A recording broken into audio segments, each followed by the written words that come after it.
Hello दोस्तों, तो सभी को मेरा नमस्कार। इस वीडियो में आपको हम बताने वाले हैं कि किस तरह से आप है सो झारखंड बोर्ड में, ठीक है, बहुत ही आसान बोर्ड है। ओके, झारखंड बोर्ड बहुत ही आसान बोर्ड है। आप है सो झारखंड बोर्ड में है सो क्लास 10 के अगर आप बच्चे हैं या 12 के भी बच्चे हैं तो किस तरह से आप है सो 90 एबव परसेंटेज ला सकते हैं, ठीक है। स्पेशल ये वीडियो है सो क्लास 10 वाले बच्चों का है जो कि जैक बोर्ड से है वो, ठीक है। तो ये बताने वाले हैं कि आप है सो किस तरह से है सो 90+ परसेंटेज आराम से ला सकते हैं जैक बोर्ड में। ओके, तो चलिए इस वीडियो को स्टार्ट करते हैं बिना टाइम वेस्ट किए। तो देखिए, हम भी है सो जैक बोर्ड से ही है सो एग्जाम दिए थे क्लास 10 का, और मेरा जो परसेंटेज आया था वो है सो आप थंबनेल में देख ही रहे होंगे 93.20%, ठीक है। अच्छा ही परसेंटेज था। चलिए हम बात करते हैं कि आप है सो किस तरह से है सो 90+ परसेंटेज ला सकते हैं, वो भी जैक बोर्ड में, ठीक है। क्योंकि बहुत ही आसान बोर्ड है, अगर आप ये फॉलो करते हैं ये रूल तो आप है सो जरूर है सो ला पाइएगा जैक बोर्ड में। क्लास 10 वाले बच्चों के लिए स्पेशल वीडियो है। आप जैक बोर्ड में है सो क्लास 10 में 90+ परसेंटेज आराम से ला सकते हैं। ओके, तो इस वीडियो में आपको ऐसा सिर्फ हम 5 पॉइंट बताएंगे। अगर आप ये पांचों पॉइंट फॉलो करते हैं तो आपका 90+ परसेंटेज कोई नहीं रोक सकता है, ठीक है, जैक बोर्ड में। तो चलिए इस वीडियो को स्टार्ट करते हैं बिना टाइम वेस्ट किए। ओके, तो अगर आप इस चैनल पर पहली बार आए हैं तो इस चैनल को सब्सक्राइब कर लीजिए और इस वीडियो को एक प्यारा सा लाइक दे दीजिए। ओके, चलिए, तो जो सबसे पहला पॉइंट है वो है फॉलो एनसीईआरटी, ठीक है। आप कोई भी बुक है सो फॉलो नहीं कीजिए, सिर्फ एनसीईआरटी फॉलो कीजिए। ओके, ये है सो हम बहुत सारे बच्चों को हम बताते भी हैं, कहते भी हैं कि आप सिर्फ है सो एनसीईआरटी अगर सॉल्व कर लेते हैं, आप अच्छे से पढ़ लेते हैं तो आपका है सो कोई भी एग्जाम है सो क्लियर हो जाएगा। और जैक बोर्ड तो जैक बोर्ड है, बहुत ही आसान बोर्ड है। तो अगर आप एनसीईआरटी सिर्फ फॉलो करते हैं तो आपका सो 90+ आप 100 भी ला सकते हैं अगर आप एनसीईआरटी पूरा अच्छे से पढ़ेंगे तब। अगर आप एनसीईआरटी फॉलो कर रहे हैं तो बहुत ही अच्छा है, ठीक है। तो आप एनसीईआरटी फॉलो कीजिए अच्छे से। ओके, और चलिए सेकेंड पॉइंट देखते हैं। एनसीईआरटी के सिवा और कोई भी बुक नहीं रेफर कीजिएगा, ठीक है। क्लास 10 के बच्चे को स्पेशल हम बोल रहे हैं। अगर आप एक बार सॉल्व भी कर लिए हैं मैथ का तो आप है सो दोबारा सॉल्व कीजिए एनसीईआरटी में, ठीक है। एनसीईआरटी ही सॉल्व कीजिए लेकिन दोबारा उसको सॉल्व कीजिए अगर आप एक बार सॉल्व कर दिए हैं तब भी, ठीक है। तो एनसीईआरटी के अलावा आपको कोई भी बुक रेफर नहीं करना है। ओके, चलिए सेकेंड जो पॉइंट है वो है क्या है, सेकेंड पॉइंट है आपका नोट, ठीक है। तो आपको नोट किस तरह से बनाना है वो आपको बताते हैं। तो आपको ऐसा शॉर्ट नोट बनाना है, ठीक है। शॉर्ट नोट मतलब देखिए, जैसे लैंग्वेज में जो होता है, हिंदी सब्जेक्ट आता है लैंग्वेज में, एक इंग्लिश सब्जेक्ट आता है, ठीक है। तो ये जो दोनों सब्जेक्ट है इसमें आपको किस तरह से शॉर्ट नोट बनाना है। मान लीजिए आप एक कोई है सो पोएम पढ़े, ठीक है, लेंचो, ठीक है। ए लेटर टू गॉड जो है वो जो मतलब स्टोरी है उसमें जो भी मतलब कहानी है उसको है सो आपको 1 से 2 पेज में है सो आपको समरी के रूप में लिखना है, ठीक है। तो ये आपका है सो शॉर्ट नोट हो गया। क्वेश्चन आंसर आपको नहीं लिखना है, ठीक है। आपको क्वेश्चन आंसर नहीं लिखना है। अगर आप लिखाते हैं अगर स्कूल में तो आप लिख लीजिए एक तरह से, लेकिन आपको जो ज्यादा फोकस करना है वो क्या करना है, आपको जो समरी लिखिएगा, ठीक है। जो समरी होता है, जो स्टोरी का मतलब मेन चीज रहता है, स्टोरी में यही चीज है सो हो रहा है, इतने सारे करेक्टर हैं, ये कहानी है, ठीक है। तो अगर आपको वो समझ में आ गया है तो आपको क्वेश्चन आंसर याद करना ही नहीं है, ठीक है। आप लिख सकते हैं, इससे आइडिया मिल सकता है कि किस तरह से ऐसा क्वेश्चन आंसर लिखा जाता है। लेकिन आप ऐसा क्वेश्चन आंसर कभी याद नहीं कीजिएगा, ठीक है। आपको सिर्फ समरी याद करना है। तो इसी के लिए हम बोल रहे हैं शॉर्ट नोट आपको किस तरह से बनाना है वो समझ लीजिए। तो शॉर्ट नोट आपको किस तरह से बनाना है, इंग्लिश में जो भी स्टोरी या पोएम है उसका समरी लिखना है, ठीक है, 1 से 2 पेज में। ये इंग्लिश के लिए भी हम बता रहे हैं, वो है सो हिंदी के लिए भी बता रहे हैं, ठीक है। तो दोनों में है सो आपको समरी लिखना है। ओके, उसमें है सो आप समरी नहीं लिखिएगा क्योंकि समरी बनेगा नहीं है, ठीक है। क्योंकि 1 से 2 पेज में है सो बन जाएगा, नहीं बनेगा स्टोरी में हिंदी में। तो आपको ऐसा स्टोरी सिर्फ पढ़ना है, ठीक है। 1 बार से 2 बार पढ़िए, आपको अच्छे से याद हो जाना चाहिए कि ये स्टोरी ये कहना चाहता है, ठीक है। तो अगर आपको ये सब अगर अच्छे से याद है तो आप है सो हिंदी और इंग्लिश में है सो कोई भी दिक्कत नहीं होने वाला सब्जेक्ट में। और रहा ग्रामर का बात, ठीक है, लैंग्वेज में है सो ग्रामर भी पूछता है। तो ग्रामर में आपको है सो जितना ज्यादा रिवीजन कीजिएगा उतना ही है सो आपको बेनिफिट होगा। और रिवीजन कहाँ से करना है, किस पर पत्र लिखना है, क्या करना है, वो सब है सो आप प्रीवियस ईयर क्वेश्चन जो आता है, ठीक है, जो प्रीवियस ईयर क्वेश्चन होता है उसमें है सो आपको एडवर्टाइजमेंट, लेटर और जो निबंध होता है वो सब है, जो भी मतलब निबंध आया है पिछला साल वो सब निबंध है, तो आप प्रैक्टिस कीजिए, उसी तरह का निबंध आता है। और आप है सो एक बार मतलब समझ लिए कि इस तरह से है सो निबंध का फॉर्मेट इस तरह से होता है, इस तरह से निबंध लिखा जाता है, इस तरह से पत्र लिखा जाता है। तो अगर आप वो सब समझ लिए तो आपका ग्रामर भी क्लियर हो जाता है एक तरह से, ओके। और ग्रामर में रहा कि जो अव्यय आता है, क्रिया विशेषण ये सब जो आता है अव्यय में, और जो भी मतलब रहता है समास ये सब, तो वो सब कहाँ से देखें, तो वो सब है सो आप ग्रामर है सो एक बार अच्छे से पढ़ लीजिए। तो जो सिलेबस में आपका है, ठीक है, क्लास 10 का जो सिलेबस है उसमें जो ग्रामर पढ़ना है, समास पढ़ना है, बहुत सारा मतलब है व्याकरण में, ओके। तो वो सब जो पढ़ना है वो सब है सो आप एक बार अच्छे से पढ़ लीजिए, ठीक है, ग्रामर में, ठीक है। बहुत ही आसान आसान पूछता है, मतलब कोई सेंटेंस दे देगा, बीच में से आपको ऐसे भरना रहेगा अव्यय, या फिर एक सेंटेंस दे देगा, उसमें बताएगा कि ये कौन सा ऐसा समास है, उस भेद का नाम बताइए, ठीक है। तो इस तरह से क्वेश्चन आता है, ओके। तो वो सब है सो आप एक बार कॉन्सेप्ट पर ध्यान दीजिए व्याकरण का, ठीक है। जो जो सिलेबस में है वो सब है सो एक बार पढ़ लीजिए, बहुत ही आसान से पूछता है, ओके। अगर आप कॉन्सेप्ट पढ़ लिए तो आप आराम से कोई भी क्वेश्चन का जवाब दे पाइएगा, ओके, ग्रामर में। चलिए, लैंग्वेज का बात हो गया, अब रहा मैथ और साइंस का, ठीक है। तो मैथ और साइंस में क्या करना है आपको, मैथ में तो आपको तो जितना ज़्यादा रिवीजन कीजिएगा उतना अच्छा है, ठीक है। तो आप जितना ज़्यादा हो सके उतना ज़्यादा क्वेश्चन खुद से बनाने का प्रयास कीजिए मैथ में, ओके। जितना भी फॉर्मूला मैथ का है, अगर सब आपका फॉर्मूला मतलब अच्छे से याद है तो आप ऐसे मैथ में अच्छे नंबर ला पाएंगे, ओके। मेरा 99 नंबर आया था मैथ में, यही चीज़ फॉलो किया था, सिर्फ फॉर्मूला अच्छे से याद किया था, इसके बाद बहुत सारा क्वेश्चन ऐसा प्रैक्टिस किया था मैंने, ठीक है।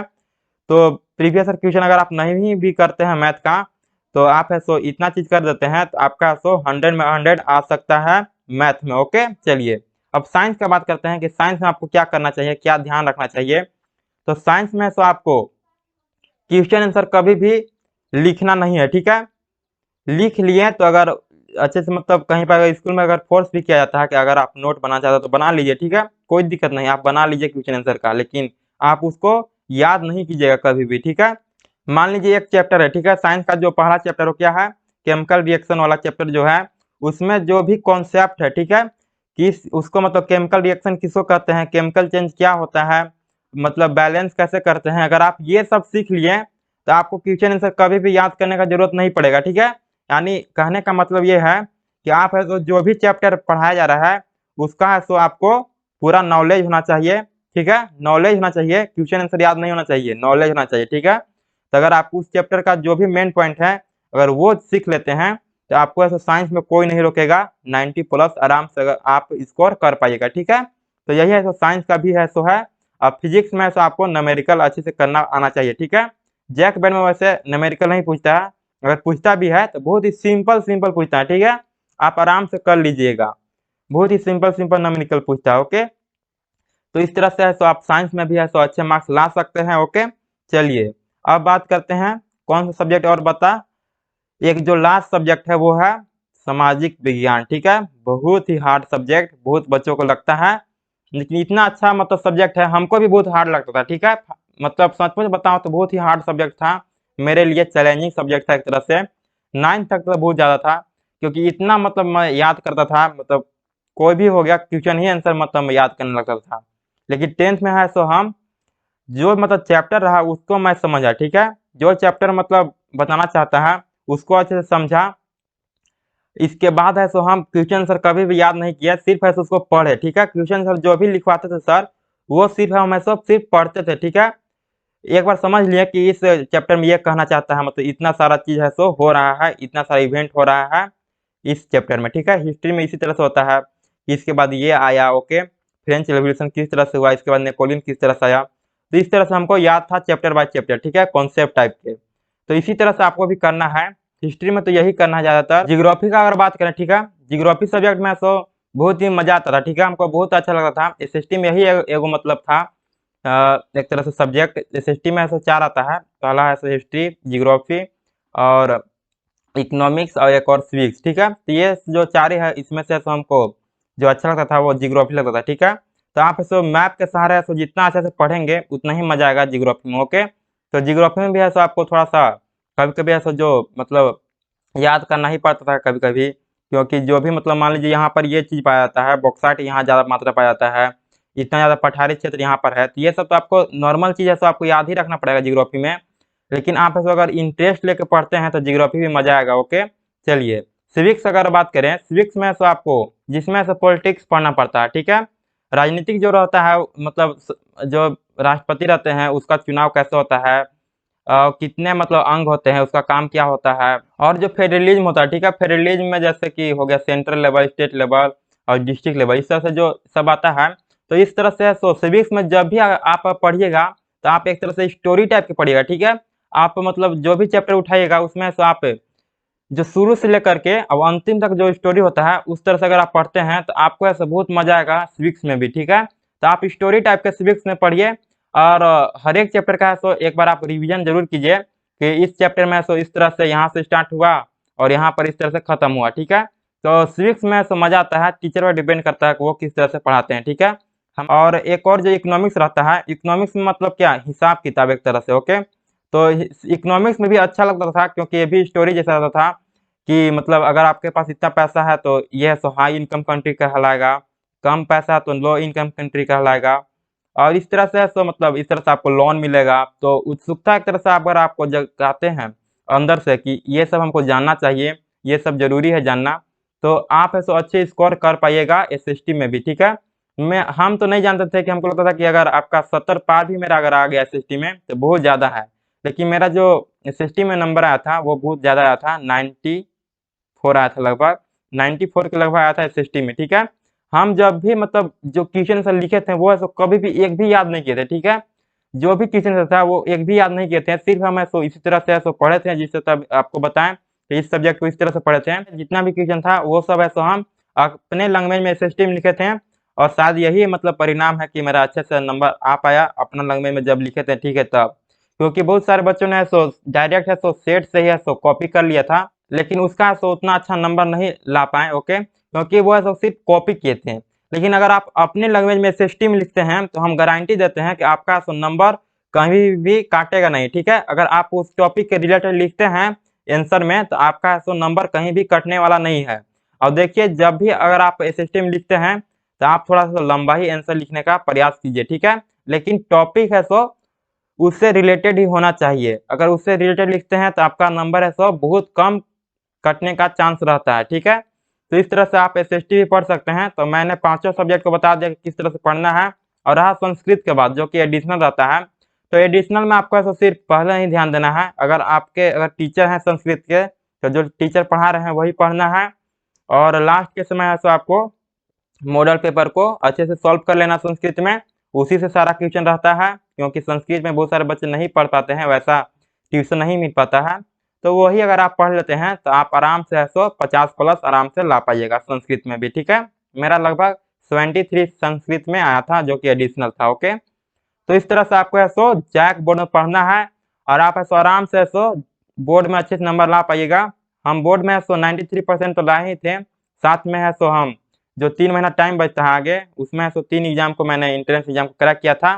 पहला आकांक्षा का था, दूसरा जो एग्जाम था वो पॉलिटेक्निक का था, और तीसरा जो एग्जाम है वो संजय वीर का था। तो ये तीनों एग्जाम है मैंने 3 मंथ में क्रैक किया था।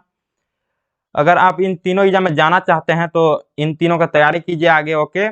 और नहीं जाना चाहते हैं तो आप कंप्यूटर कोर्स पकड़ लीजिए या फिर स्पीकिंग, ठीक है, इंग्लिश स्पीकिंग अगर आपको कहीं पर अच्छे से कराया जा रहा है तभी पकड़िए इंग्लिश स्पीकिंग कोर्स, नहीं तो आप बोल भी नहीं पाएगा, वैसा माहौल नहीं मिल पाएगा। तो इंग्लिश स्पीकिंग क्लास ज्वाइन करने का कोई फायदा नहीं है। हम तो नहीं बोलेंगे क्योंकि इतना कम समय में है सो आप इंग्लिश अच्छे से नहीं बोल पाइएगा, ठीक है। अगर कहीं पर अच्छे से अगर वैसा माहौल मिलता है तो आप जरूर ज्वाइन कीजिएगा इंग्लिश स्पोकिंग कोर्स, ठीक है। साथ में अगर आप करना चाहते हैं आप जरूर है ज्वाइन कीजिएगा इंग्लिश स्पोकन कोर्स, ठीक है। अगर वैसा माहौल मिलता है, उस तरह से स्टूडेंट रहते हैं, आपको वहीं पर अच्छे से बुलाया जाता है, अच्छे से बुला करके, तो आप जरूर ऐसा ज्वाइन कीजिएगा इंग्लिश स्पोकन कोर्स। साथ में आप 3 मंथ का टाइपिंग या फिर कंप्यूटर जो बेसिक कंप्यूटर होता है वो सिखा देता है 3 मंथ में, तो वो भी ज्वाइन कर सकते हैं। कंप्यूटर भी आज का दुनिया में बहुत ज़्यादा मतलब सीखना जरूरी हो चुका है, तो आप उस पर भी ध्यान दे सकते हैं अगर आप एग्जाम मतलब नहीं निकालना चाहते हैं ये तीनों एग्जाम तब, ठीक है। तो इस वीडियो में बस इतना ही। आई होप आपको सब कुछ क्लियर हो गया होगा कि किस तरह से है तो हमको पढ़ना है। अगर आप इस तरह से मतलब पढ़ते हैं तो आपका हम गारंटी देते हैं कि आपका 90+ % आराम से आएगा जैक बोर्ड में, ओके। इसमें ज़्यादा कॉन्सेप्ट पर ध्यान नहीं दिया जाता है जैक बोर्ड में, लेकिन आपको कॉन्सेप्ट पर ही ध्यान देना है। अगर आप कॉन्सेप्ट अगर सीख लेते हैं तो ये तो सब तो हलवा टाइप की लगेगा आपको क्वेश्चन से लिखना, ओके। आपको डरना नहीं है, आपको जितना ज़्यादा हो सके उतना ज़्यादा रिवीजन करना है, आपको लिखने का प्रयास करना है क्वेश्चन आंसर अपने शब्दों में। ओके, जितना ज़्यादा आप अपने शब्दों में लिखिएगा उतना ही आपको है सो कॉन्फिडेंस बढ़ेगा, आपको डर नहीं लगेगा। देखिए, डर तो डरना ही चाहिए एक तरह से बोर्ड के एग्जाम से, क्योंकि पहला एग्जाम आपका रहता है तो उससे डरना चाहिए थोड़ा सा, ठीक है। ज़्यादा नहीं लेकिन थोड़ा मोड़ा डरना चाहिए, लेकिन कभी भी प्रेशर नहीं लेना चाहिए, ठीक है। अपने माइंड पे कभी भी प्रेशर मत लीजिए कि ये मतलब नहीं पढ़े हैं तो क्या होगा, किस तरह से करेंगे, तो आप प्रेशर नहीं लीजिए। प्रेशर से तो आपका एंजाइटी है सो क्रिएट होता है, और आप है सो जो भी पढ़े रहते हैं वो भी है सो भूल जाते हैं, जो भी कॉन्सेप्ट पढ़े रहते हैं वो भी भूल जाते हैं। तो आप डरिए लेकिन कभी भी प्रेशर मत लीजिए, अच्छे से पढ़िए। ओके, तो आगे के लिए बेस्ट ऑफ लक। इस वीडियो में बस आपको यही बताना था, इस तरह से अगर आप ध्यान देते हैं तो आपका सो अच्छा नंबर आ जाएगा बोर्ड में। ओके, तो मिलते हैं अगले वीडियो में। अगर आपका कोई भी और डाउट हो, किसी और टॉपिक पर आप वीडियो चाहते हैं तो नीचे कमेंट कीजिए, उस पर हम जरूर वीडियो बनाएंगे। ओके, तब तक के लिए थैंक यू, टेक केयर, जय हिंद, वंदे मातरम, बाय।